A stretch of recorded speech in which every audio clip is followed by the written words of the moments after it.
దేవుడైనా మార్చలేని మీ నాన్నను ఎంత బాగా మార్చేశావు. అది నా ధర్మం కదా. గుడ్.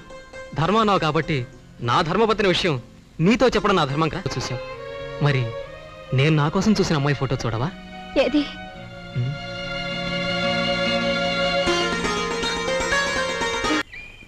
జంతికల చక్రాలు వేరుశనగ ఉండలండి. జంతికల చక్రాలు వేరుశనగ ఉండ జంతికలండి.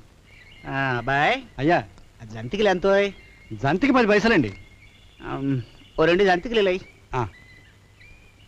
ఆ ఉండలు ఎంతో? ఉండలు 10 పైసలండి. ఆహా, ఇంట్లో తయారు చేసినవండి. Very good. చూడు, జంతికల కన్నా ఉండలు ప్రశస్తమైనవని మారుతిరావు ఏదో పుస్తకంలో చెప్పినట్టు గుర్తయ్యా. ఓ పని చేద్దాం, ఈ జంతికలు ఉంచేసుకుని ఆ 2 ఉండలు ఇలా ఇచ్చి. అలాగేనండి. చాలా థ్యాంక్స్ అయ్యా, వెళ్ళిరా. మరి వాటికి డబ్బండి? వాటికి బదులే కదా అయ్యా ఇవి ఇచ్చో. మరి జంతికలకండి? జంతికల్ని తినలేదే, తిరిగి ఇచ్చేశానుగా.